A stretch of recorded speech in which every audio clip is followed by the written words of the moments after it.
આપ સૌ વ્રજ યાત્રા માટે આવેલા મારા સર્વે આત્મીજનો, જુઓ, યાત્રા જ્યારે આપણે કરીએ ને તો મેં પહેલા જ કહ્યું હતું, આ યાત્રા પણ છે અને પરિક્રમા પણ છે. અને પરિક્રમા કોને કહેવાય? કે જેમાં ગોળ ફરવામાં આવે. અને આ જગતની અંદર તમે જુઓ ને તો મોટા મોટા ચિંતકો અને મોટા મોટા ઋષિઓ અને મોટા મોટા ઋષિઓએ એ જોવાનો પ્રયત્ન કર્યો કે આપણા અંદર ઘૂસીએ અને જે ડીએનએ ની અંદર એમણે જઈને જોવાનો પ્રયત્ન કર્યો તો એમને ત્રણ વસ્તુ દેખાઈ. શું? ઇલેક્ટ્રોન, ન્યુટ્રોન અને પ્રોટોન. અને શું જોયું? કે ત્રણેય તત્વ સ્થિર નથી, ગોળ સર્ક્યુલર પેટર્નમાં ફરે છે. પછી એમણે વિચાર કર્યો કે શરીરથી બહાર નીકળીને આ બ્રહ્માંડમાં જોઈએ કે શું છે. ને જ્યારે શરીરથી બહાર નીકળી અને એ બ્રહ્માંડની અંદર એમણે જ્યારે દર્શન કર્યું તો શું જોયું? કે જેટલા પણ ગ્રહો અને ઉપગ્રહો છે એ ગ્રહો ઉપગ્રહો પણ સ્થિર નથી, એ પણ ગોળ ગોળ ફરે છે. તો એનર્જીનો હંમેશા સ્વભાવ શું હોય છે? કે એ ગોળ ફરે. અને ગોળ ફરે તો એના કેન્દ્રમાં પણ કોઈક હોવું જોઈએ. તો આ જગતની અંદર ગોળ ગોળ આપણે પણ ફરતા હોઈએ છે, પણ ફરક એટલો કે કેન્દ્રમાં કૃષ્ણ રહ્યા. તો એ જીવનના કેન્દ્રમાં કૃષ્ણને લાવવા માટે, એ જીવનની ધરી પ્રભુને બનાવવા માટે આપણે આ પરિક્રમા કરીએ છીએ કે આપણા જીવનના સેન્ટરમાં પ્રભુ આવે. જો હું ઘણીવાર મારા પ્રવચનની અંદર એક વાત હું જરૂર કહેતો હોઉં છું કે આપણે 3 પ્રકારનું જીવન જીવીએ છીએ રોજ. કેટલા પ્રકારનું? જરા ભાવથી બોલો તો ખરા. બહુ સરસ. એ 3 પ્રકારનું જીવન કેવી રીતે જીવીએ છીએ? સૌથી પહેલો પ્રકાર કયો? જ્યારે સવારે ઠાકોરજીની સેવામાં આપણે હોઈએ છીએ અને સેવાના રૂમમાં હોઈએ છીએ ત્યારે આપણું વાણી, વર્તન અને વ્યવહાર એ થોડું કંઈક અલગ હોય છે કે નહીં? હા કે ના તો પાડો.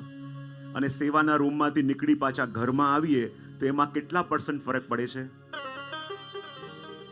મને બહુ ખ્યાલ નથી અહીંયા. એટલે જ્યારે સેવાના રૂમમાં આપણે હોઈએ ત્યારે આપણી વાણી, વર્તન અને વ્યવહાર જેવો હોય અને સેવાના રૂમમાંથી ઘરમાં આવીએ ત્યારે લગભગ કેટલા % ફરક પડતો હોય? એવરેજ કેટલા? 50. અને પછી સેવાના રૂમમાંથી ઘરમાં આવ્યા ત્યારે વાણી, વર્તન અને વ્યવહાર કંઈક અલગ, અને ત્યાંથી જ્યારે સમાજમાં બહાર જઈએ ત્યારે કેટલો ફરક આવે છે? 200%. તો જીવનમાં જ્યારે ઠાકોરજીની સેવામાં હોઈએ ત્યારે આપણી વાણી, વર્તન અને વ્યવહાર કંઈક અલગ, જ્યારે ઘરમાં આવીએ તો કંઈક અલગ, અને બહાર જઈએ તો કંઈક અલગ. તો કહેવાય ને કે જીવનમાં કેન્દ્રમાં પ્રભુને લાયા ક્યારે કહેવાય? કે જ્યારે પ્રભુની સામે આપણે બેઠા હોઈએ અને એ વખતે વાણી, વર્તન અને વ્યવહાર જેવો હોય, જ્યારે સમાજમાં જઈએ ત્યારે એ વાણી, વર્તન અને વ્યવહારમાં જરાય ફરક ન પડે ત્યારે માનવાનું આપણા જીવનના સેન્ટરમાં કૃષ્ણ આવી ગયા. જીવનમાં જ્યારે ઠાકોરજીની સામે આપણે જોઈએ, પ્રભુના સન્મુખ જઈએ ત્યારે જ એમ ન મનાય કે પ્રભુ જુએ છે. જો આ એક જ વસ્તુ છે, આ એક જ વાક્ય છે, પ્રભુ જોઈ રહ્યા છે. બરાબર? અને પ્રભુ જોઈ રહ્યા છે, આ વસ્તુ કેટલાકના માટે એમ કહેવાય કે સૌથી મોટું પીઠબળ પણ છે અને સૌથી મોટો ભય પણ છે કે નહીં? હા કે ના તો પાડો. ક્યારેક આપણે એવું કંઈક કરતા હોઈએ અને આપણને લાગે કે પ્રભુ જોઈ રહ્યા છે તો આપણે આમ નિશ્ચિંત થઈ જઈએ, ચલો પ્રભુની દૃષ્ટિ છે. અને ક્યારેક કંઈક ખોટું કરતા હોઈએ અને એ જ વાત પ્રભુ જોઈ રહ્યા છે તો આપણે વિચલિત થઈ જઈએ કે ન થઈ જઈએ? હા, આ જગતની અંદર પ્રભુ જોએ છે અને પ્રભુ સાથે છે ત્યારે માનવું કે પ્રભુ આપણા કેન્દ્રમાં આવ્યા. તો આ આપણી 84 કોષ વ્રજ પરિક્રમા આપણે કરી રહ્યા છીએ. અને કાલે આપણો મુકામ ક્યાં સુધી પહોંચ્યો હતો?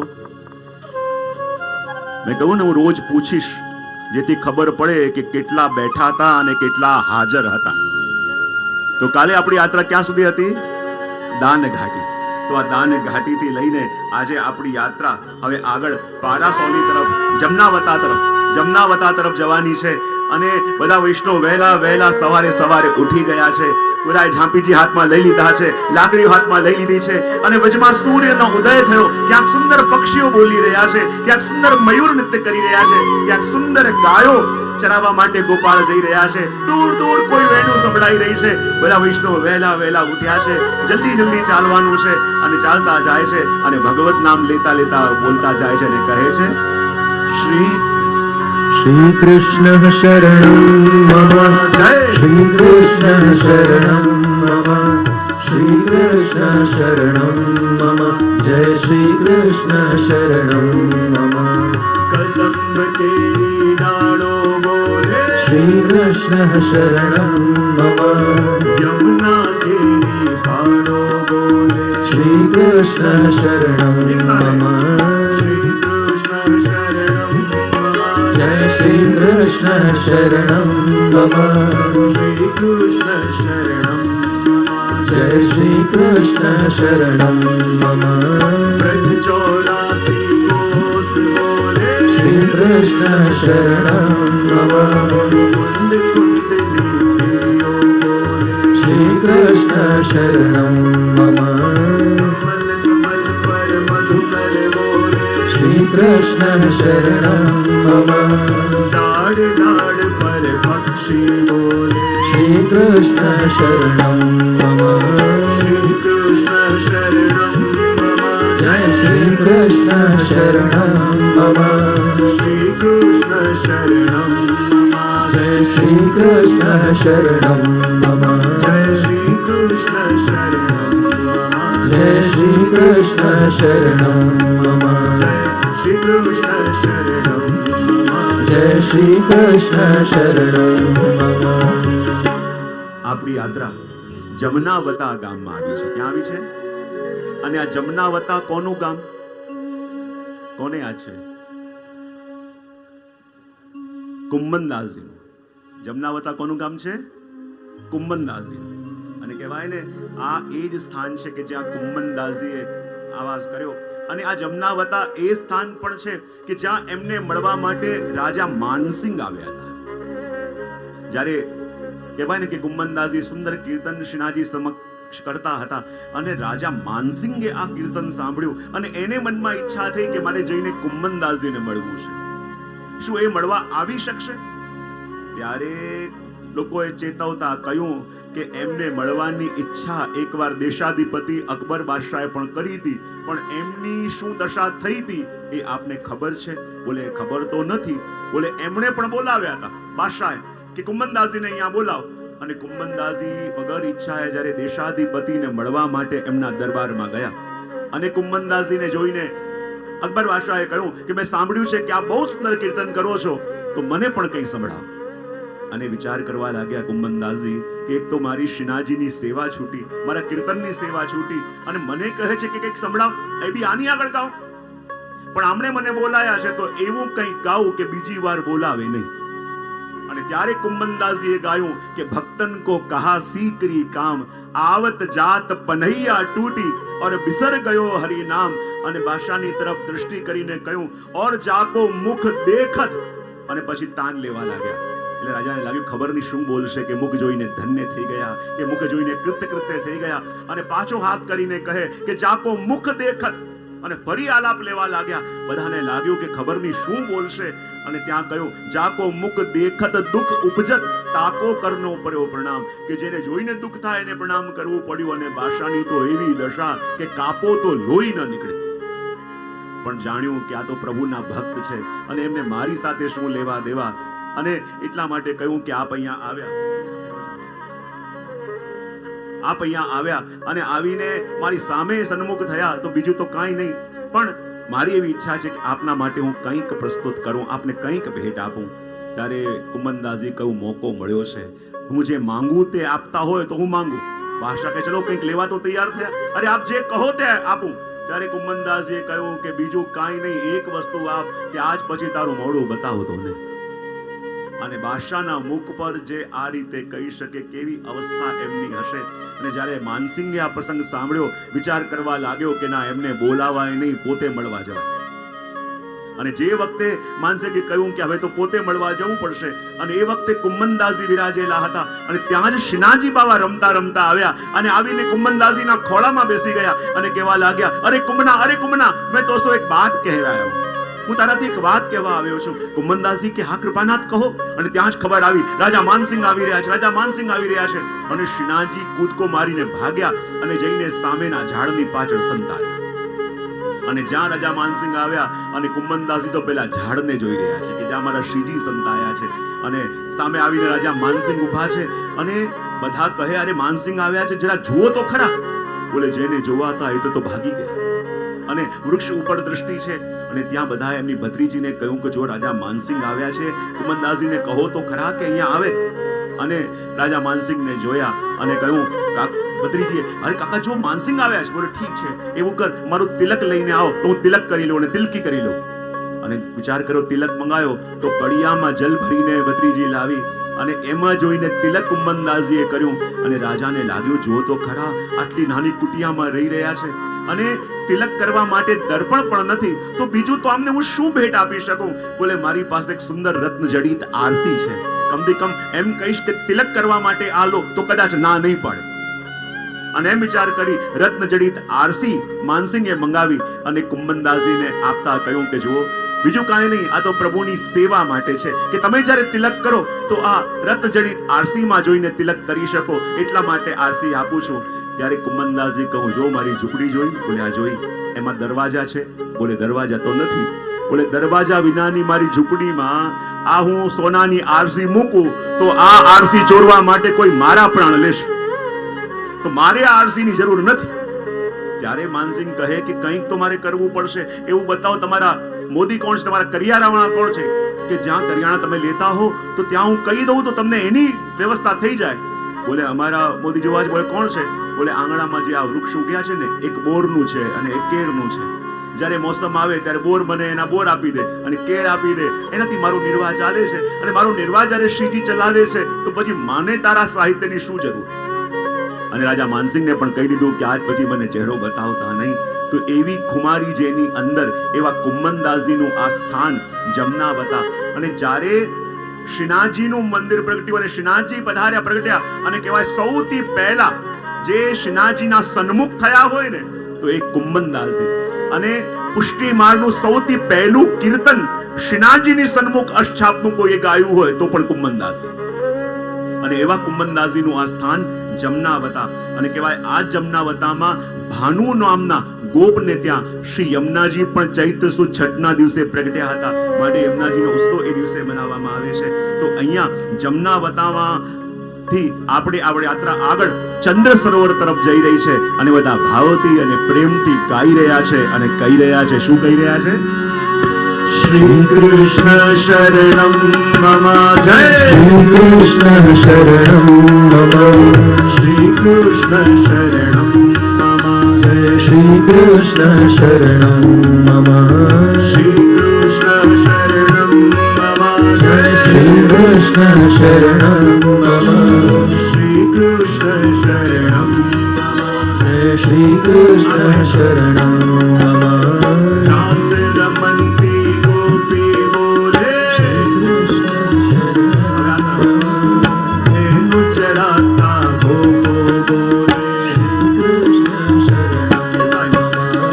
આજાને તબડામાં બોલે, શરણાઈ તંબુરમાં બોલે, શ્રી કૃષ્ણ શરણમ મમ, જય શ્રી કૃષ્ણ શરણમ મમ, શ્રી કૃષ્ણ શરણમ મમ, જય શ્રી કૃષ્ણ શરણમ મમ, શ્રી કૃષ્ણ શરણમ મમ, જય શ્રી કૃષ્ણ શરણમ મમ, શ્રી કૃષ્ણ શરણમ મમ. જય શ્રી કૃષ્ણ શરણમ મમ. આપણી યાત્રા હવે આવી છે ચંદ્ર સરોવર. ક્યાં આવી છે? જ્યારે પ્રભુએ વેણુનાદ કર્યો અને આ કુંડમાંથી ચંદ્રમાનો ઉદય થયો, માટે નામ પડ્યું ચંદ્ર સરોવર. અને આનું પ્રાચીન નામ છે પારાસોલી. પરમ રાસસ્થલી એ નામનું અપભ્રંશ થઈને થયું પારાસોલી. અને કહેવાય ને કે આ એ જ સ્થાન છે કે જ્યાં પરાશર મુનિએ તપ પણ કર્યું હતું, એના ઉપરથી પણ નામ પારાસોલી પડ્યું છે. અને આ સ્થાન એ છે કે જ્યાં પ્રભુએ જ્યારે રાસ કર્યો. અને કહેવાય છે કે એકવાર જ્યારે નરસિંહ મહેતાએ શિવજીની આરાધના કરી અને શિવજી જ્યારે પ્રસન્ન થયા અને વરદાન માંગવાનું કહ્યું, અને ત્યારે શિવજીની પાસે નરસિંહ મહેતાએ શું માંગ્યું કે યદિ આપ પ્રસન્ન થયા હો તો એક કૃપા કરો, જે આપને પણ પ્રિય હોય અને આપને પણ દુર્લભ હોય એ વસ્તુ આપ મને આપો. શું માંગ્યું? કે જે આપને પણ પ્રિય હોય અને આપને પણ દુર્લભ હોય એ મને આપો. અને ત્યારે શિવજીએ કહ્યું, એ તો પ્રભુની રાસ લીલા છે. જે મને પણ પ્રિય છે અને મને પણ દુર્લભ છે, પણ જો સીધો પ્રવેશ નહીં થાય. માટે જ્યારે રાસ થતો હોય ને ત્યારે શિવજીએ નરસિંહ મહેતાને એક રૂની વાટ આપી અને રૂની વાટ પ્રગટાવીને અંધકારમાં રાસના દર્શન કરજો એમ કહ્યું. અને ઝાડીની વચ્ચે સંતાઈને જ્યારે નરસિંહ મહેતા એ રૂની વાટના પ્રકાશમાં રાસના દર્શન કરતા હતા અને દર્શન કરતા કરતા એમના મનમાં થયું કે મેં તો એવું સાંભળ્યું છે કે જે રાસના દર્શન કરે એને શરીરની કે દેહની સુધ ન રહે, પણ મને તો એવું કંઈ થતું નથી. ત્યાં દ્રષ્ટિ હાથમાં પડી. શું જોયું કે વાટ તો ક્યારની બળી ગઈ છે, એમનો હાથ બળી રહ્યો છે અને એના પ્રકાશમાં રાસના દર્શન કરે છે, તો પણ દેહની સુધ ન રહી કે શું થઈ રહ્યું છે ને શું પામી રહ્યો છું. એવી આ રાસસ્થલી છે. અને એવી આ રાસસ્થલીના અંદર કહેવાય અહીંયા સુરદાસજીનું સ્મારક પણ છે, સુદાસજીનું દ્વાર પણ છે. અને કહેવાય ને સુદાસજીનું સ્મારક એટલે જ્યારે અંત સમયમાં સુરદાસજીને પૂછવામાં આવ્યું કે આપે પ્રભુની લીલાનું વર્ણન કરતા તો 1.25 લાખ પદોની રચના કરી, પણ શ્રી મહાપ્રભુજીનું વર્ણન કરતા કોઈ પદ કેમ ના લખ્યું? અને ત્યારે સુરદાસજીએ ત્યાં ગાયું, દ્રઢ ઇન ચરનન કેરો ભરોસો, દ્રઢ ઇન ચરનન કેરો. આ એ સ્થાન છે કે જ્યાં શ્રી મહાપ્રભુજીના બેઠકજી, શ્રી ગુસાઈજીના બેઠકજી, શ્રી ગોકુલનાથજીના બેઠકજી, શ્રી ગુસાઈજીના વિપ્રયોગના બેઠકજી પણ આ સ્થાન પર વિદ્યમાન છે. અને કહેવાય કે આ એ જ સ્થાન છે કે જ્યાં શ્રી મહાપ્રભુજી એકવાર બિરાજમાન હતા અને મહાપ્રભુજીની પાસે એક વૈષ્ણવ આવ્યો અને વૈષ્ણવે આવીને વિનંતી કરી, કૃપાનાથ, મેં તો એવું સાંભળ્યું છે કે શ્રી ગિરિરાજજીના સાનિધ્યમાં આપણે હોઈએ, શ્રી ગિરિરાજજીની સન્નિધિમાં હોઈએ તો શ્રી ગિરિરાજ બાબા વૈષ્ણવને દર્શન અવશ્ય આપે છે, તો ગિરિરાજજીના દર્શન પ્રગટ કેવી રીતે થાય?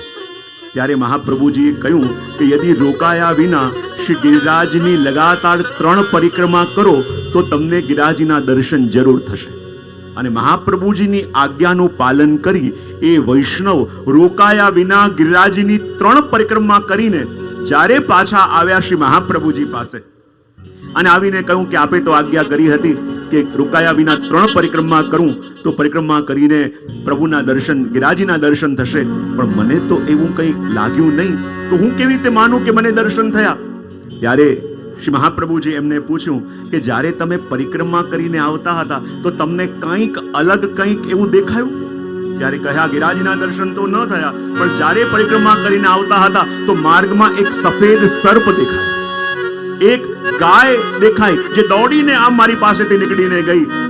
એક જગ્યાએ એક ગોપ બાળક દેખાયો કે જ્યાં હું ચાલતા ચાલતા મારો પગ લથડાયો અને નાનકડું બાળક ક્યાંકથી ભાગીને આવ્યું, મારો હાથ પકડીને મને ચલાવવા લાગ્યું. એક ગોપ બાળક મને દેખાયો. અને કહ્યું ચોથું, એક સિંહ મને દેખાયો. અને ત્યારે મહાપ્રભુજીએ કહ્યું કે આ તમને જે સ્વરૂપના દર્શન થયા એ સાક્ષાત શ્રી ગિરિરાજ બાબાએ તમને દર્શન આપ્યા છે. જ્યારે જ્યારે પણ આપણે પરિક્રમામાં જઈએ તો શ્રી ગિરિરાજ બાબા આપણને કેટલા સ્વરૂપે દર્શન આપે? સર્પ રૂપે, બીજું ગાય રૂપે, ત્રીજું સિંહ રૂપે અને ચોથું ગોપ બાળક રૂપે. અને હું હંમેશા કહેતો હું કે આપણા ગિરિરાજ બાબા કોણ છે? એ પણ હરિદાસ વર્ય છે. કોણ છે? અને જો પુષ્ટિ માર્ગમાં આ 2 સ્વરૂપો એવા છે ને, આપણા મનની વાત, આપણા મનની ઈચ્છા યા આપણા મનની કોઈ પણ પીડા હોય આપણે કહેવી હોય તો ક્યાં કહેવાય? તો કહેવાય એક શ્રી યમુનાજી અને એક શ્રી ગિરિરાજ બાબા. કેટલી જગ્યાએ? આ બંને સ્વરૂપ પુષ્ટિ માર્ગમાં એવા છે જે 24/7 જીવો માટે અવેલેબલ. શ્રી ગિરિરાજમાં કોઈ દ્વાર છે? હા કે ના તો પાડો. લોકો અડધી રાતે પણ પરિક્રમા કરતા હોય છે કે નહીં? શ્રી યમુનાજીના દર્શન કરવા જાઓ તો ત્યાં પણ કોઈ ગેટ કે કોઈ દ્વાર નથી. આ બંને જીવો, આ બંને સ્વરૂપો એવા છે જે પુષ્ટિ માર્ગીય જીવ વૈષ્ણવ માટે, સમસ્ત જીવો માટે 24/7 અવેલેબલ. સદા ભક્તો માટે તત્પર, સદા ભક્તોને સાંભળવા માટે આતુર, સદા ભક્તોના કાર્ય સાધવા માટે આતુર. તો આ શ્રી ગિરિરાજ બાબા જ્યારે જીવને દર્શન આપે, અને હરિદાસ વર્ય એક સ્વરૂપ આપનું છે એટલે કે પ્રભુના ભક્તોમાં શ્રેષ્ઠ. અને એટલે કાયમ ઘણીવાર મારા પ્રવચનમાં વિરોધમાં કહેતો હું ને કે જ્યારે જ્યારે પણ આપણે પ્રભુના દર્શન કરવા જઈએ છીએ ને તો એ પ્રભુના દર્શન આપણે ગિરિરાજજીની આડીથી જ કરીએ છીએ. ગિરિરાજની આડીથી એટલે કઈ રીતે? આ 4 સ્વરૂપો આપણે ગિરિરાજના જોયા ને, તો જ્યારે જ્યારે પણ દર્શન કરવા જઈએ આપણે ગિરિરાજની આડીથી દર્શન કરીએ છીએ. બોલે કેવી રીતે? જ્યારે તમે કોઈ મોટા ઉત્સવમાં કે મોટા મનોરથમાં જાઓ તો ત્યાં શું જુઓ છો કે દર્શન માટે લાઈન છે. દેખાય છે કે નહીં? હા કે ના તો પાડો. અને લાઈન દેખાય તો આપણને લાગે અરે લાઈનમાં ઉભા રહેવાનું, લાઈનમાં રાહ જોવાની, પણ આપણા પુષ્ટિ માર્ગમાં હરેક વસ્તુ ભાવાત્મક પણ છે અને રસાત્મક પણ છે. અને આપણે ત્યાં એમ કહેવાય કે જ્યારે પ્રભુના દર્શન કરવા જાઓ અને ત્યાં લાઈન દેખાય આડી અવડી, તો માનવાનું કે આજે ગિરિરાજ બાવા સર્પનું રૂપ લઈને પ્રભુના દર્શન કરવા માટે આવ્યા છે. આ લાઈન શું છે? આ લાઈન નથી, આ સર્પ સ્વરૂપે શ્રી ગિરિરાજ બાવા પ્રભુના દર્શન કરવા માટે આવ્યા છે. અને બીજું સ્વરૂપ ગાયનું. જો તમે જોજો કે હવેલીમાં જ્યારે આરતી થતી હોય અને સૌથી આગળ જ બેસવાનું કે જગ્યા કોઈને મળી ગઈ હોય, અને જ્યારે પ્રભુની આરતી થતી હોય એનો ચહેરો જોજો, આમ ઉપર નીચે એવી રીતે ચહેરો થતો હોય કે જેમ એક નાના કડા વાછરડાને જોઈને એ ગાય પોતાના મુખને હલાવે, અને એવા દર્શન કોઈના ચહેરામાં થાય તો માનવાનું આજે ગિરિરાજ બાવા ગૌનું રૂપ લઈને પ્રભુના દર્શન કરવા માટે આવ્યા છે. એ જ રીતે ઘણીવાર શું થાય કે કોઈ વૃદ્ધ માજી હોય અને બે લોકો એમને પકડીને હવેલીમાં દર્શન કરવા લાવ્યા હોય, પણ જ્યાં આરતીના ટકોરા વાગે અને એવું સામર્થ્ય આવી જાય કે બે ચારને હડફેટમાં લેતા આગળ પહોંચી જાય, તો માનવાનું આ કયા સ્વરૂપે ગિરિરાજ બાવા આવ્યા છે? કયા સ્વરૂપે? એ સ્વરૂપના દર્શન આપણને વધારે થતા જ હોય છે. તો માનવાનું કે સિંહ રૂપે શ્રી ગિરિરાજ બાવા દર્શન કરવા પધાર્યા છે. અને એ જ રીતે ઘણીવાર શું થાય કે હવેલીમાં કે મંદિરોમાં કોઈ નંદ મહોત્સવ થતો હોય, હોરી ખેલનો ઉત્સવ થતો હોય, અને એ વખતે કોઈ શહેરનો મોટો માણસ પણ આવ્યો હોય, અને એટલો મોટો કે હસવા માટે મુખ ખોલવું હોય તો પણ માપીને મુખ ખોલે, ક્યાંક વધારે નુકસાન ન થઈ જાય. અને એ વખતે જ્યારે આનંદ અને ઉત્સવ ચાલતો હોય અને અચાનક કોઈ એનો હાથ ખેંચીને ઉત્સવમાં લઈ લે અને એ પણ એવો આનંદમાં આવીને નાચવા લાગે, ત્યારે માનવાનું આજે ગિરિરાજ બાવા ગોપ બાળક સ્વરૂપે પ્રભુના દર્શન કરવા માટે આવ્યા છે. તો જ્યારે પણ આપણે પ્રભુના દર્શન કરવા જઈએ છીએ ને, શ્રી ગિરિરાજજીની આડીથી પ્રભુના દર્શન કરીએ છીએ, ગિરિરાજજીની કાનીથી કરીએ છીએ. અને ગૌરૂપ પ્રભુનું કેમ છે ગિરિરાજ બાવાનું? કારણ કે ગાય કહેવાય ને 4 આંચલ છે ગાયના, તો એટલા માટે ગિરિરાજ બાબાના પણ 4 આંચળ, પ્રભુનું નામ, રૂપ, લીલા અને ધામ, અને એના દ્વારા ભક્તોનું પોષણ કરે છે. કોઈ કહે ગિરિરાજ બાબા સર્પનું રૂપ ધારણ કેમ કરે? તો કોઈ ભગવદીએ કહ્યું કે ગિરિરાજ બાબા તો કહેવાય ને હરિદાસ વર્રે છે. અને પ્રભુના ઉત્તમ દાસ કોણ કહેવાય? કે જે પ્રભુને સુખ થાય એવું કરે. અને પ્રભુને સુખ ક્યારે થાય? તો કહે પ્રભુને જ્યારે રાધાજીની સુધી આવે તો પ્રભુને સુખ થાય. અને કહેવાય એટલે ગિરિરાજ બાબા ચોટી, જ્યારે ગિરિરાજ બાબા સર્પનું રૂપ લઈને આવે ને, તો સર્પનો આકાર જોઈને ઠાકોરજીને રાધાજીની ચોટી યાદ આવે, અને એટલે પ્રભુને પ્રસન્નતા થાય. જ્યારે સિંહનું રૂપ લઈને આવે તો રાધાજીની ચાલ યાદ આવે અને પ્રભુ પ્રસન્ન થાય. એટલા માટે ગિરિરાજ બાબા પ્રભુને જેમાં સુખ થાય એ સ્વરૂપ પોતે ધરે છે.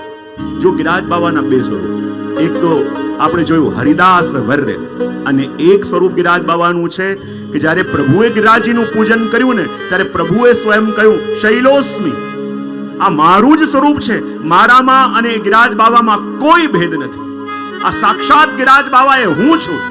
અને એમ કહીને જે સ્વરૂપ કર્યું, તો જેવી રીતે પ્રભુની અંદર બધા રસો છે, એમ આપણા ગિરિરાજ બાબામાં પણ બધા રસો છે. જેમ ગિરિરાજ બાવાની અંદર 6 ઋતુ બિરાજે છે ને, લલિત ભજદેશ ગિરિરાજ રાજેમાં કહે છે ને કે 6 ઋતુઓ શ્રી ગિરિરાજ બાવાના અંદર બિરાજે છે. તો એ જ રીતે આપણા પ્રભુના શ્રીઅંગની અંદર પણ 6 ઋતુ બિરાજે છે કે નહીં? એ 6 ઋતુના નામ કોને કોને ખબર છે? હા, શિશિર, વસંત, ગ્રીષ્મ, હેમંત, વર્ષા. બહુ સરસ. જો આ 6 ઋતુ છે ને, એ 6 ઋતુ આપણા પ્રભુના શ્રીઅંગમાં પણ બિરાજે છે. અને આ 6 ઋતુ શ્રી ગિરિરાજ બાવાના અંદર પણ બિરાજે છે. જેવા ગિરિરાજ બાવા એવા આપણા પ્રભુ. અને એટલા માટે તો આપણા ભગવદીઓ વર્ણન કરે કે પ્રભુની પાસે જ્યારે જઈએ તો ક્યારેક આપણને ઉષ્ણતાનો અનુભવ થાય, પ્રભુની પાસે જઈએ આંખમાંથી ક્યારેક અશ્રુ ઝરવા લાગે, પ્રભુની પાસે ક્યારેક જઈએ તો હૃદયમાં તાપ થાય, ક્યારેક શીતળતા મળે. બોલે કેમ? બોલે 6 ઋતુ પ્રભુના શ્રીઅંગમાં બિરાજે છે. બોલે કેવી રીતે? તો આપણા ભગવદી વર્ણન કરતા કહે જ્યારે પ્રભુ પ્રગટ્યા તો સૌથી પહેલા ત્યાં કઈ ઋતુ આવી? બોલે વર્ષા ઋતુ. કઈ ઋતુ આવી? જરા ભાવથી બોલે તો ખરા. અને જો વ્રજમાં તો 6 ઋતુ નિત્ય બિરાજે છે કે નહીં? વ્રજમાં 6 ઋતુ નિત્ય વિરાજીને પ્રભુની સેવા કરે છે. અને પ્રભુની સેવા કઈ રીતે કરે છે? તો એક એક ઋતુનું આવાહન આપણે કરીએ, એક એક ઋતુને આપણે બોલાવીએ. સૌથી પહેલા આગમન થાય છે વર્ષા ઋતુનું દર્શન કરીએ. બુંદ અચાનક લાગી સખી, બુંદ અચાનક લાગી સોવત હુતી મદન મદમાતી,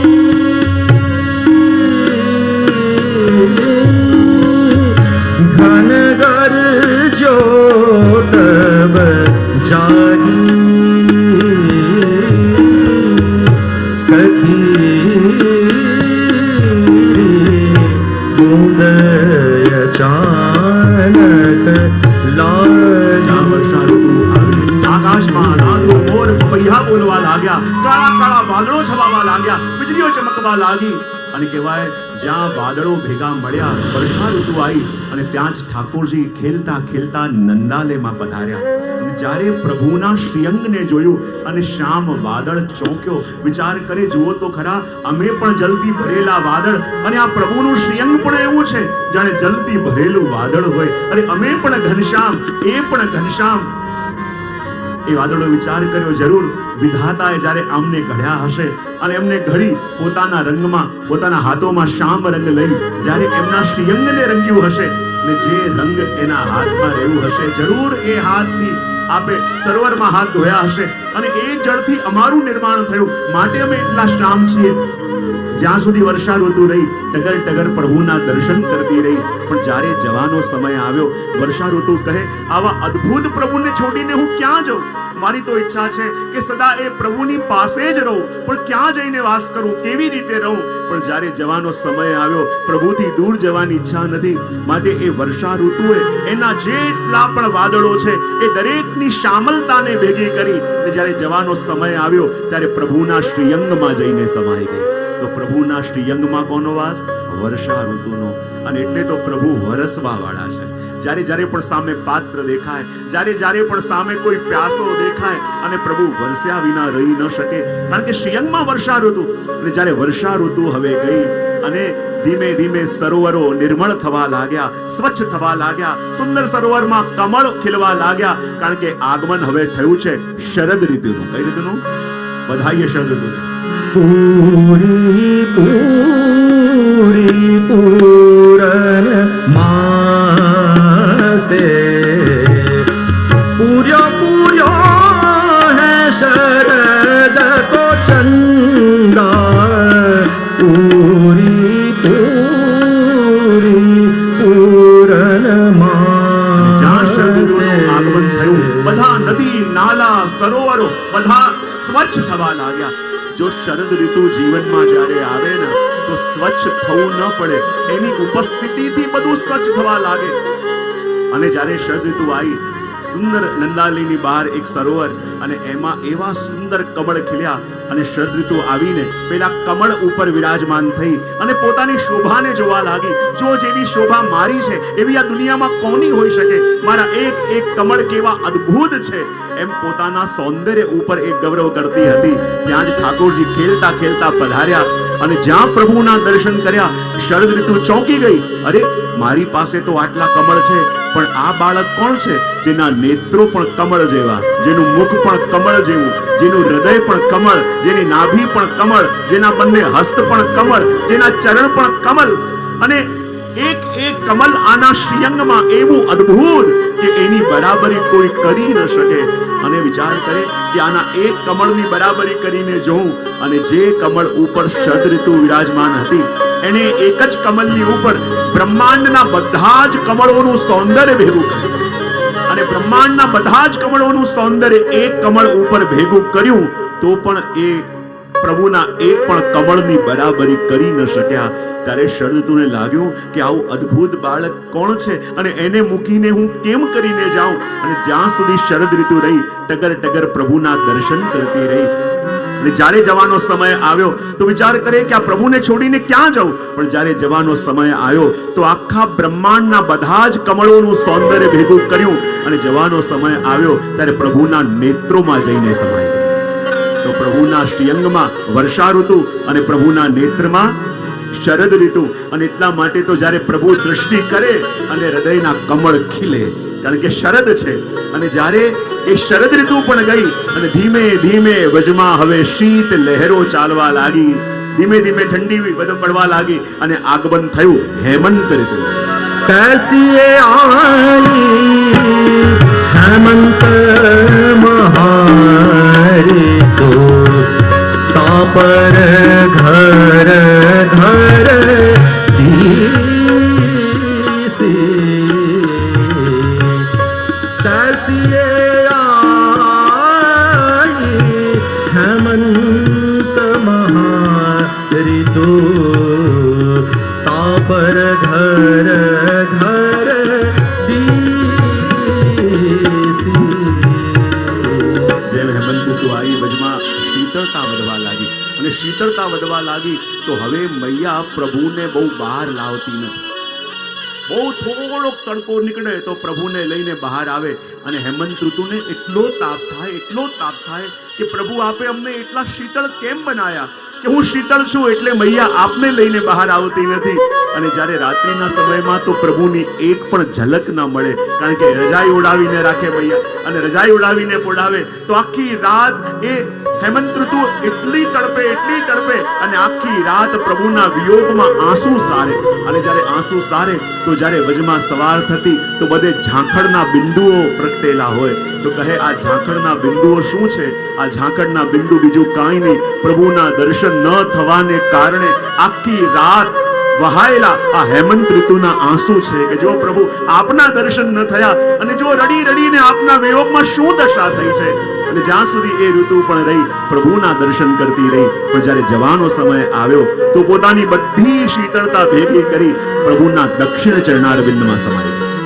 એ જ રીતે શિશિર ઋતુ આવી અને હવે તો એટલી ઠંડી વધી પેલા કમથી કમ દિવસે તો મૈયા પ્રભુને બહાર લાવતા. એ કડીમાં શિશિર ઋતુનું પણ लागत है अति भारी शीतल लागत है अति भारी.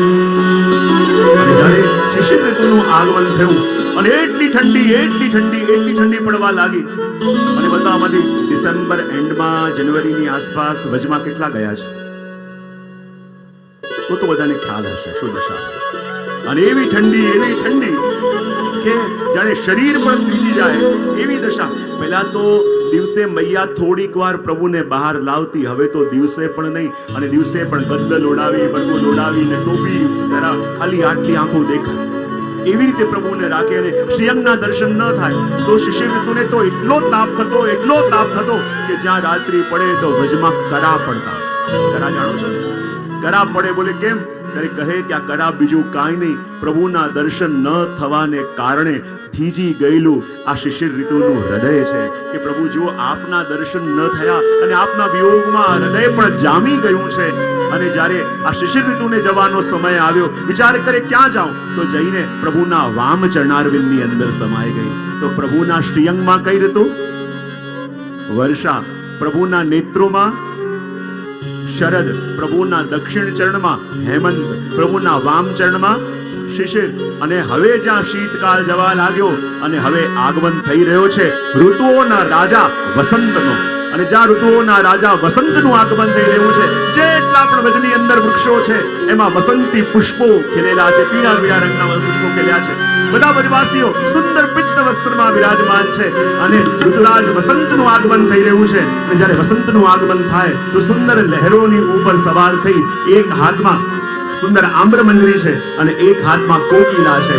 અને જ્યાં આગમન થઈ રહ્યું છે તો આવો ઋતુરાજ વસંતને વધાય. और राग सब भय बराती और राग सब भय बराती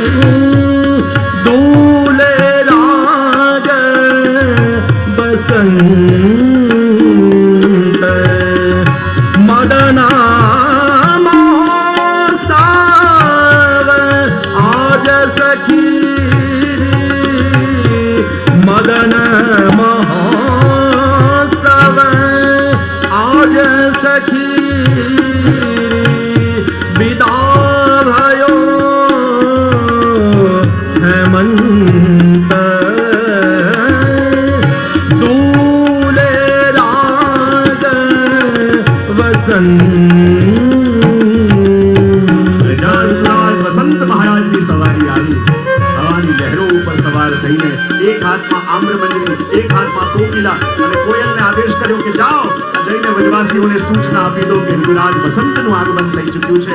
ત્યાં જ કોયલ ઉડતી ઉડતી ગઈ અને આંબાના વૃક્ષ ઉપર જઈને બેસી અને ઉચ્ચ સ્વરમાં ગાન કરીને અને સૂચના આપવા લાગી ઋતુરાજ વસંત પધાર્યા છે. અને જ્યાં કોયલ ગાવા જાય ત્યાં જ પ્રભુ ખેલતા ખેલતા પધાર્યા. અને પહેલી વાર મૈયાએ પ્રભુને કહ્યું, અરે લાલા તું મૈયા ક્યારે બોલીશ? અને અહીંયા જ્યાં કોયલ બોલી અને ત્યાં પ્રભુ પહેલી વાર મુક્તિ બોલ્યા, મૈયા. અને કહેવાય એ શબ્દ એટલા મધુર હતા કે કોયલને પોતાનું ગીત ફીકું લાગ્યું. પંચમ સ્વરમાં ગાવા લાગી, ફરી પ્રભુ બોલ્યા મૈયા. અને એ કોયલને એનું સંગીત એટલું ફીકું લાગ્યું કે આ કોણ છે કે જેના દર્શન કરીને જેની વાણી સાંભળીને હું પણ સ્તબ્ધ થઈ ગઈ છું.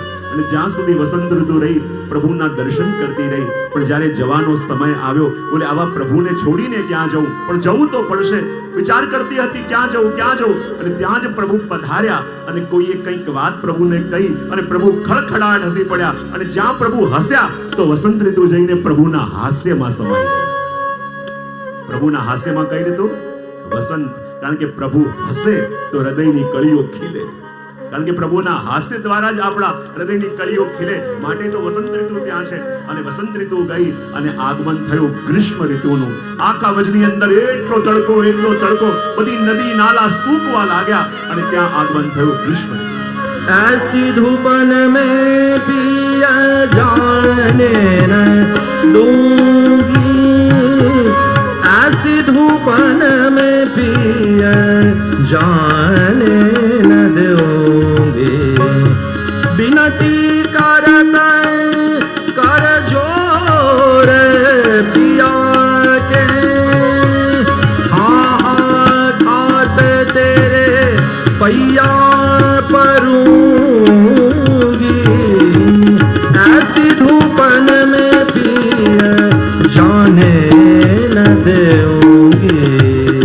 અને જ્યાં ગ્રીષ્મ ઋતુ આવી બધા જ નદી નાળા સૂકવા લાગ્યા. પોતાનો પ્રભાવ જોતા જોતા જ્યારે ગ્રીષ્મ ઋતુ ભજમાં આવી, શું જોયું? ત્યાં કોઈ વૃક્ષ સૂક્યું નથી, કોઈ નદી નાળો સૂક્યો નથી. ગ્રીષ્મ ઋતુને લાગ્યું કે મારા કારણે બધા ઝાડ પાન સુકાઈ ગયા, નદી નાળા સુકાઈ ગયા, પણ વ્રજમાં મારો પ્રભાવ દેખાતો કેમ નથી? ત્યાં જ પ્રભુ ખેલતા ખેલતા પધાર્યા અને જ્યાં પ્રભુના દર્શન કર્યા, ગ્રીષ્મ ઋતુ સમજી ગઈ. જેના એક ચરણમાં હેમંત, એક ચરણમાં શિશિર, જેના હાસ્યમાં વસંત, જેના નયનોમાં શરદ, જેના શ્રીયંગમાં વર્ષા ઋતુ હોય, ત્યાં મારો પ્રભાવ ક્યાંથી ચાલે? ખૂબ લાંબા સમય સુધી પ્રભુના દર્શન કરતી રહી, પણ જ્યારે જવાનો સમય આવ્યો તો ક્યાં જવું? ત્યાં જ પ્રભુ ખેલતા ખેલતા પધાર્યા અને પ્રભુના મસ્તક ઉપર શ્રમજલ બિંદુ પ્રગટ થયા તો ગ્રીષ્મ ઋતુ જઈને પ્રભુના શ્રમજલમાં સમાઈ ગઈ. એમ 6 ઋતુ પ્રભુના શ્રીઅંગમાં, એ જ રીતે 6 ઋતુ શ્રી ગિરિરાજ બાવાના ભીતર પણ બિરાજે છે. અને એટલા માટે આ ચંદ્ર સરોવરમાં શ્રીમાં રસરૂપ ભૂમિ છે. અને એટલે તો શ્રી મહાપ્રભુજીએ પણ શ્રી ગિરિરાજના દર્શન કરાવ્યા. શ્રી ગુસાઈજીના બેઠકજી અને ગુસાઈજીના વિપ્રયોગના બેઠકજી પણ છે ને. જ્યારે 6 મહિનાનો શ્રીનાજીનો વિયોગ શ્રી ગુસાઈજીને થયો અને આ જ સ્થાન પર વિરાજીને આપે વિજ્ઞપ્તિની રચના કરી. જે પોતાનો વિયોગ શ્રીનાજી માટે હતો એ એક શ્લોકમાં લખીને આપ શ્રીનાજીને મોકલતા. અને આ વિપ્રયોગની ભૂમિ પણ છે. અને કહેવાય ને આ એ સ્થાન છે જ્યાં શ્રી ગોકુલનાથજીના બેઠકજી પણ છે. અને ગોકુલનાથજીના બેઠકજી પણ કેવા કે જ્યારે ગોકુલનાથજીને ઈચ્છા થઈ કે આ ચંદ્ર સરોવર એ તો રાસની ભૂમિ છે, તેવું કરીએ જેટલા રાસધારી હોય વ્રજના એમને બોલાવીને અહીંયા રાસ કરાવીએ. પણ એમની એવી ઈચ્છા હતી કે જ્યારે રાસલીલા અહીંયા થાય તો કીર્તન ઓર કોઈ નહીં, ચતુર્ભુજદાસજી કરે. અને ચતુર્ભુજદાસજીની એવી ટેક કે શ્રીનાજી સિવાય ક્યાંય પદ ગાન કરતા નહીં. શ્રીનાજીને છોડીને, શ્રીનાજીનો આશ્રય છોડીને ક્યાંય જાય નહીં.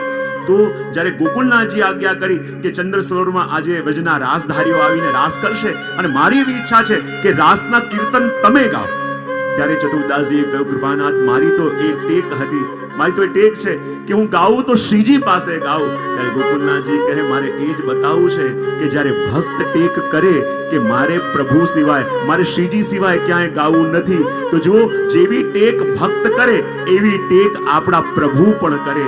અને પ્રભુએ પણ ટેક કરી છે કે જ્યાં જ્યાં મારો ચતુર્ભુજદાસ ગાશે ત્યાં પોતે હું પહોંચીશ. તમને એમ લાગે છે કે ચંદ્ર સરોવરમાં તમે ગાશો અને તમને એમ લાગે છે કે શ્રીનાથજી બાવાની સન્મુખ નથી.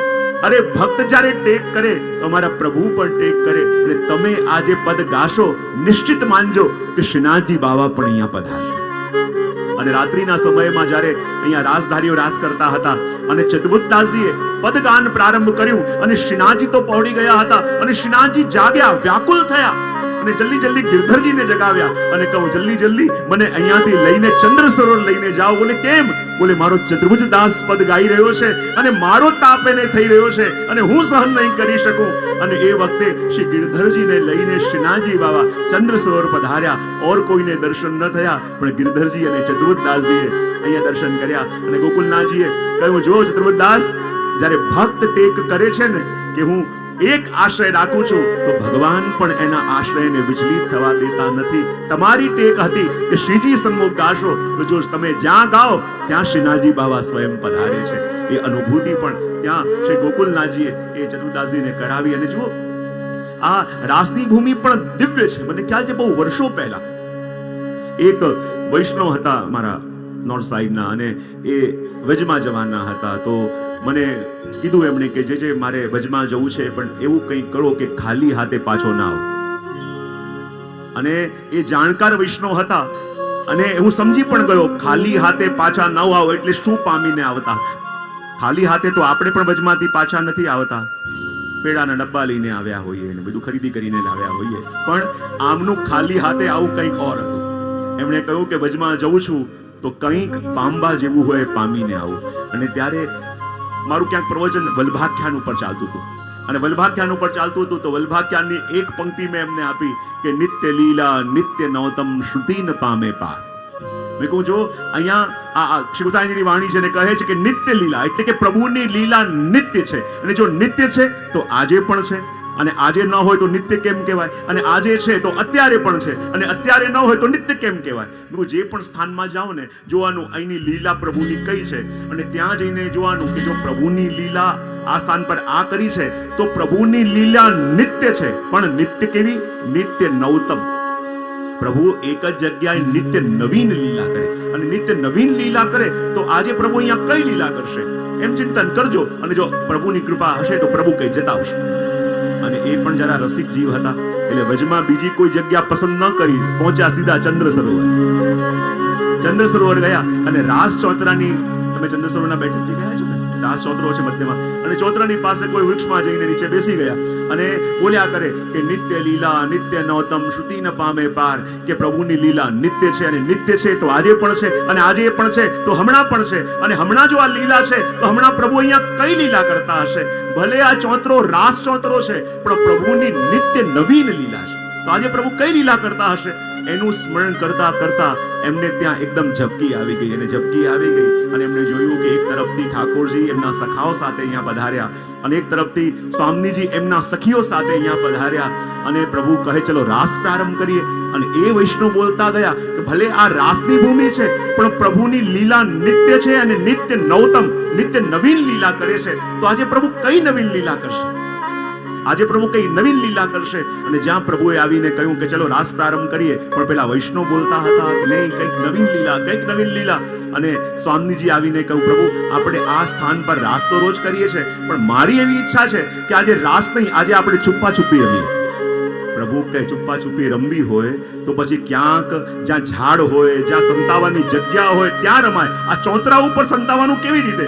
દાદાજી કે એ આપ જાણો પણ મારે તો છુપ્પા છુપ્પી રમવી છે ને એ પણ આ રાસ ચોતરાની ઉપર. પણ આ ચોતરામાં સંતાવું કેવી રીતે? બોલે આપ જાણો. અને પેલા વૈષ્ણવ દર્શન કરે અને અહીંયા રાધાજી કહ્યું કે પ્રભુ છુપ્પા છુપ્પી રમવું છે અને એ પણ ચોતરા ઉપર. પ્રભુ કે ચોતરા ઉપર કઈ રીતે? રાધાજી કે એટલું જ નહીં મારી 3 શરતો પણ છે. શરતો શું છે?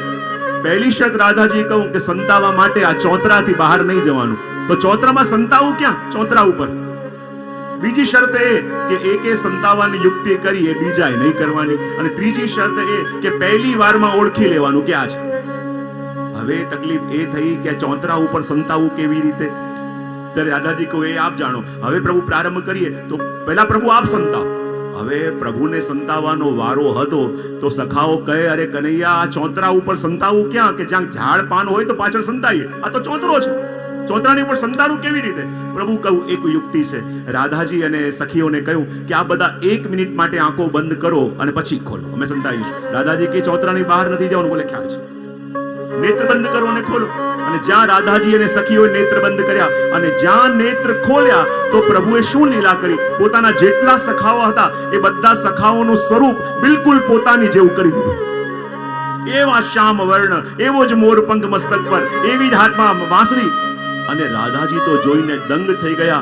અરે સખીઓ કહે, અરે રાધાજી, જ્યાં હજી સુધી એક શ્યામને બરાબર ઓળખી શક્યા નથી, આ તો આટલા બધા છે. ઓળખવા કેવી રીતે કે આમાંથી આપણા શ્યામ સુંદર કયા? અને પાછી શરત પણ આપે મૂકી છે કે પહેલી વારમાં ઓળખી ન શક્યા તો બહુ બેઇજ્જતી થશે, કરવું શું? રાધાજી કે ચિંતા ન કરો, મારી પાસે ઉપાય છે. બોલે શું? આ જેટલા પણ શ્યામ સુંદર હતા ને બધાને કહ્યું કે આપ એક લાઈનમાં ઉભા રહો. એ બધા શ્યામ સુંદર એક લાઈનમાં ઉભા રહ્યા. રાધાજી પહેલા સ્વરૂપ પાસે આવ્યા અને કહે જરા હસીને બતાવો. એ હસ્યા. બીજા સ્વરૂપ પાસે ગયા, જરા હસીને બતાવો. એ હસ્યા. એમ કરતા કરતા 11મા સ્વરૂપની પાસે આવ્યા અને જ્યાં કહ્યું હસીને બતાવો, અને જ્યાં એ સ્વરૂપ હસ્યા અને રાધાજી મૂર્છિત થઈ ગયા અને પ્રભુ જાગીને કહે શ્યામ સુંદર બહાર આવી જાઓ, આપ જ છો. અને પ્રભુ દંગ. ખરેખર એ જ પ્રભુ હતા. પ્રભુ કહે કે જ્યાં મારા જેવું સ્વરૂપ મેં બધાને આપ્યું, મારા જેવું પિતાંબર, મારા જેવું મોરપંખ, મારા જેવી વાંસળી, તો પછી આપને ખબર કેવી રીતે પડી કે આ હું છું? ત્યારે રાધાજી કહે, અરે શ્યામ સુંદર, આપના જેવું કોઈ પિતાંબર ધરી શકે, આપના જેવો મોરપંખ ધરી શકે, આપના જેવી વાંસળી લઈ શકે, પણ આપના જેવું ત્રિભુવન મોહન હાસ્ય કોઈ ક્યાંથી લાવી શકે? એ તો આપનું અદ્વિતીય છે, એની બરાબરી કોઈ કરી જ ન શકે. અને હવે સંતાવાનો વારો હતો શ્રી રાધાજી. પ્રભુ કહે, જો નિયમ આપે રાખ્યા છે, સંતાવા માટે ચોતરાની બહાર જવાનું નથી. એકે યુક્તિ કરી એ બીજાએ કરવાની નથી. સખીઓ કહે, રાધાજી આપે નિયમ રાખ્યા અને આપણા માથે આવશે, હવે સંતાવું કેવી રીતે? રાધાજી કે ચિંતા ન કરો, એક મારી પાસે ઉપાય છે. પ્રભુને અને સખાઓને કહ્યું કે એવું કરો, 1 મિનિટ માટે આંખો બંધ કરી અને પ્રભુ કે બહાર જવાનું ખબર છે. અને જ્યાં પ્રભુ અને સખાઓએ નેત્ર બંધ કર્યા, રાધાજીએ સખીઓને કહ્યું, જો આસપાસ મોગરાની કલીઓ ખીલેલી છે, એવું કરો, મોગરાની કલીઓ તોડીને લઈ આવો અને આખા ચોતરા ઉપર મોગરાની કલીઓના અલગ અલગ ઢગલા કરો અને એક એક સખી એક એક મોગરાની કલીઓના ઢગલામાં ઘૂસી જાઓ. અને આખા ચોતરાની ઉપર મોગરાની કલીઓના ઢગલા કર્યા અને એક એક સખી એક એક ઢગલામાં ઘૂસી ગઈ. અને જ્યાં નેત્ર પ્રભુએ અને સખાઓએ ખોલ્યા, બધા દંગ થઈ ગયા. સખા કહેવા લાગ્યા કે પ્રભુ, આપે અમારું સ્વરૂપ આપના જેવું કરી દીધું તું, પણ કમથી કમ દેખાતા તો હતા. આ તો આખા ચોતરા ઉપર કલીઓના ઢગલા છે. હવે જાણવું કેવી રીતે કે રાધાજી કોનામાં છે?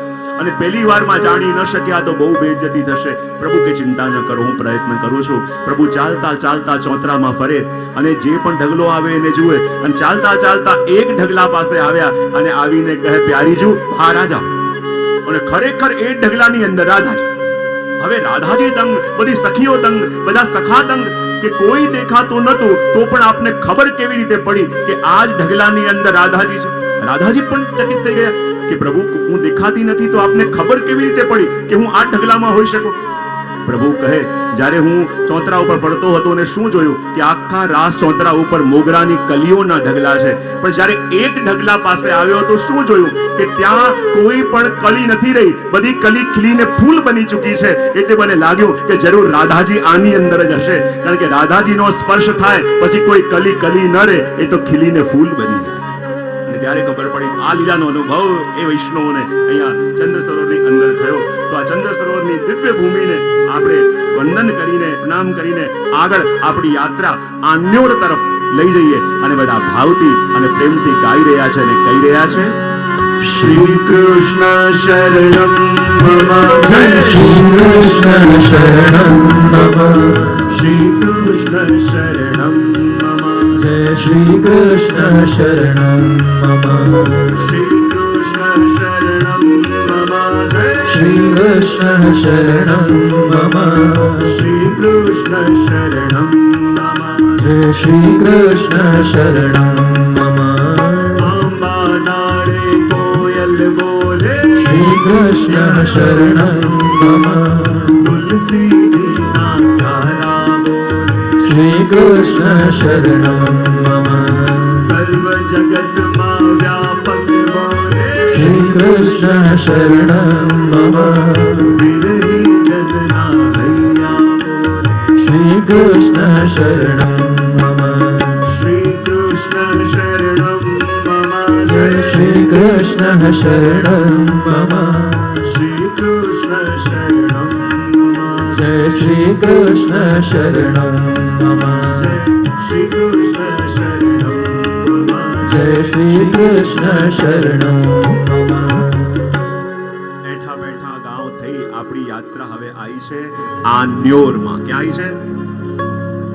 જ્યારે શ્રી ગિરિરાજ બાવાને અન્નકૂટ અરોગાવતા હતા અને સામગ્રીના ટોકરે ટોકરા આવે અને ગિરિરાજ બાવાને ઈચ્છા હતી કે હજી આવે તો હાથ ઊંચો કરીને કહે આન ઓર આવવા દો એમ કરતા કરતા સાનું નામ પડ્યું આન્યોર. અને આ આન્યોરની અંદર આપણે આવ્યા છીએ અને આ આન્યોરની અંદર જ સદ્દુ પાંડે અજવાસીનું ઘર હતું.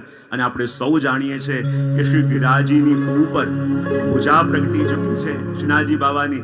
અને રોજ પેલા ધર્મદાસની ગાય જતી અને રોજ ત્યાં દૂધ આપતી અને એકવાર ધર્મદાસ અને કુંભનદાસજી ગોતતા ગયા કે જ્યારે ગાય પાછી આવે છે તો દૂધ કેમ નથી આપતી.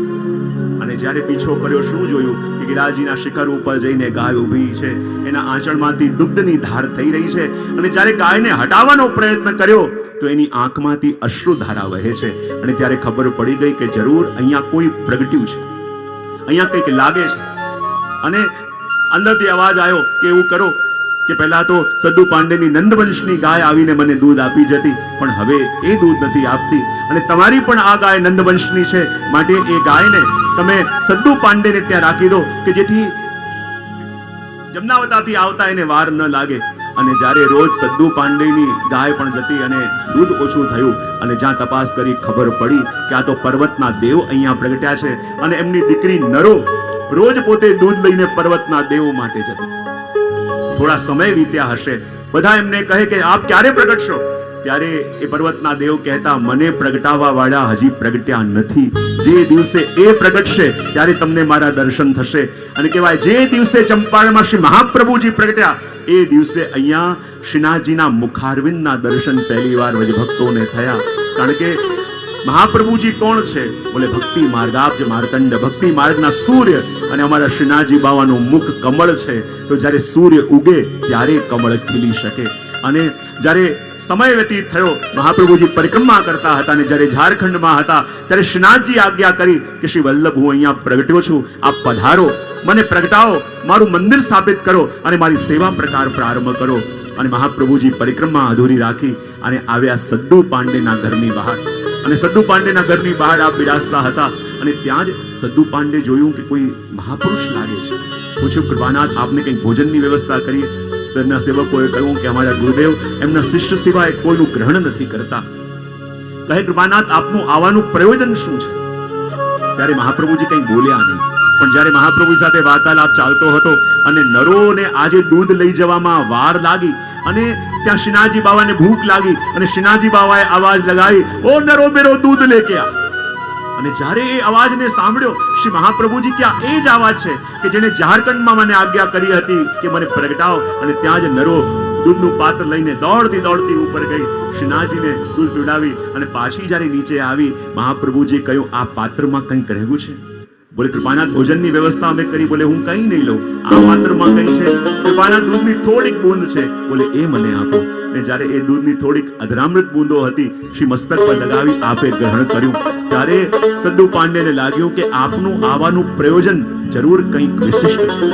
કૃપાનાથ કૃપા કરીને બતાવો આપનું અહીંયા પદાર્પણ કેમ કરીને થયું છે? ત્યારે મહાપ્રભુજીએ સદ્દુ પાંડેને આખું વૃતાંત સંભળાયું. અને ત્યારે સદ્દુ પાંડે ને બધા શ્રી મહાપ્રભુજીના શરણે આવ્યા. અને જ્યારે બધાને ખબર પડી કે આ પર્વતના દેવ છે ને, આ એ જ પ્રભુ છે કે જેણે શ્રી ગિરિરાજજીને ઉચકીને આખા વજની રક્ષા કરી હતી, અને એ જ બધાના દેખતે આ કલિકાલમાં પ્રગટવાના છે. જો સારસ્વત કલ્પમાં જ્યારે પ્રભુ પ્રગટ્યા તો ચૂપચાપ પ્રગટ્યા કે કોઈ જાણી ન જાય, પણ આ કલિકાલની અંદર જ્યારે એ જ પ્રભુ પ્રગટશે ત્યારે સાક્ષાત બધાના દેખતા પ્રગટવા માંગે છે. ત્યારે મહાપ્રભુજી જ્યારે બધાને શ્રીનાથજીનું વર્ણન કરીને સંભળાયો, બધા કે હજી તો એ પ્રગટ્યા નથી, તો પછી આપ એમનું વર્ણન કેવી રીતે કરી શકો? ત્યારે મહાપ્રભુજી ક્યાં સાક્ષાત પ્રભુ છે અને એમના પ્રગટતા પહેલા ગર્ગ સંહિતા ઇત્યાદિ ગ્રંથોની અંદર આપના પ્રાગટ્યનો ઉલ્લેખ પણ છે, આપના સ્વરૂપનું વર્ણન પણ છે.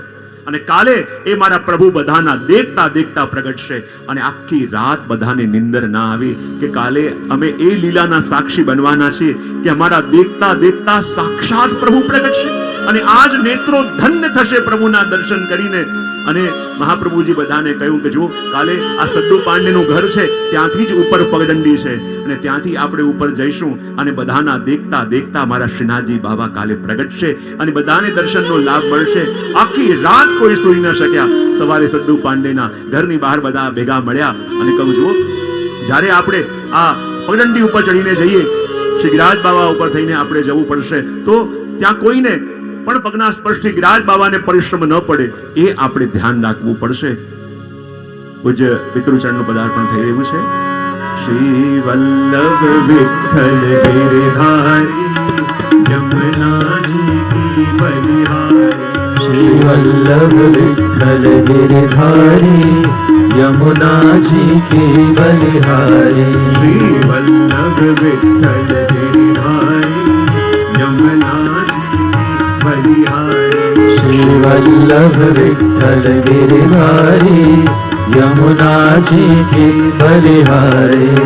જય યમુના શ્રી ગોવર્ધનનાથ મહાપ્રભુ શ્રી વિઠ્ઠલનાથ. જય યમુના શ્રી ગોવર્ધનનાથ મહાપ્રભુ શ્રી વિઠ્ઠલનાથ.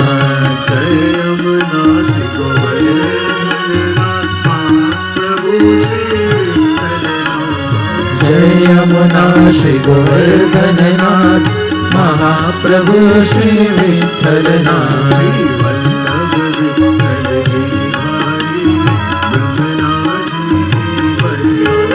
શ્રી વલ્લભ વિઠ્ઠલ ગિરધારી યમુનાજી કી બલિહારી.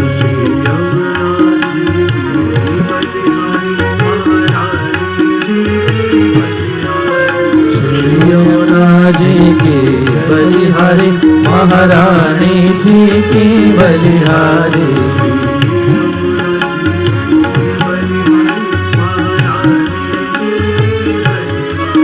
શ્રી યમુનાજી કી બલિહારી મહારાણી જી કી બલિહારી.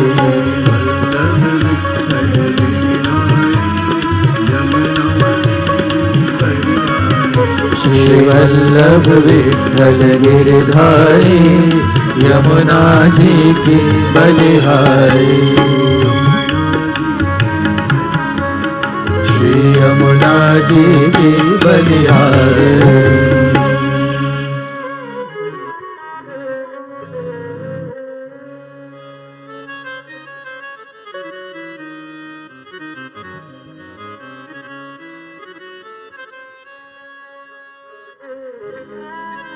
બોલી કૃષ્ણ કનૈયા લાલ કી જય. પૂજ્ય પિતૃચરણ ચિરાયુષ્માન દ્વારકેશલાલજી, ચિરાયુષ્માન જયદેવલાલજી, ચિરાયુષ્માન વજરાજકુમારજી, ચિરાયુષ્માન પ્રથમેશકુમારજી પણ આપણા મધ્યમાં ઉપસ્થિત છે. અને આપણે દર્શન કરી રહ્યા છીએ કે જ્યારે શ્રી મહાપ્રભુજી સદ્દુ પાંડે, કુંબનદાસજી, ધર્મદાસ બધાને લઈને અને સદ્દુ પાંડેના ઘરની બહાર આન્યોરમાં ઉપસ્થિત છે અને કહે કે જે આ પગદંડી ઉપર જઈ રહી છે એ પગદંડી ઉપર ચાલીને આપણે આજે શ્રીનાથજી બાબાને પ્રગટાવવાના છે. પણ જુઓ, શ્રી ગિરિરાજજી ઉપર આપણો પગ પડે અને અપરાધ ન લાગે એટલા માટે જ્યારે આપણે ઉપર જઈએ ત્યારે બધાએ અષ્ટાક્ષર મંત્ર બોલવાનું છે. અને જ્યારે મહાપ્રભુજી આજ્ઞા કરી અને બધા બાળકો હતા, વ્રજવાસીઓ હતા, દરેકના હૃદયમાં એવો આનંદ, આંખોમાં એવી આતુરતા કે સાક્ષાત શ્રીનાથજીના દર્શન અમને થશે. અને જ્યાં એક એક સીડી પર પગ મૂકીને શ્રી મહાપ્રભુજી સદ્દુ પાંડે, ધર્મદાસ, કુંબનદાસ ચાલી રહ્યા છે અને એક સાથે બધા બોલી રહ્યા છે, શ્રી કૃષ્ણ શરણમ મમ, શ્રી કૃષ્ણ શરણમ મમ, શ્રી કૃષ્ણ શરણમ મમ, શ્રી કૃષ્ણ શરણમ મમ, શ્રી કૃષ્ણ શરણમ મમ, શ્રી કૃષ્ણ શરણમ મમ, શ્રી કૃષ્ણ શરણમ મમ, શ્રી કૃષ્ણ શરણમ મમ, શ્રી કૃષ્ણ શરણમ મમ, શ્રી કૃષ્ણ શરણમ મમ, શ્રી કૃષ્ણ શરણમ મમ, શ્રી કૃષ્ણ શરણમ મમ, શ્રી કૃષ્ણ શરણમ મમ, શ્રી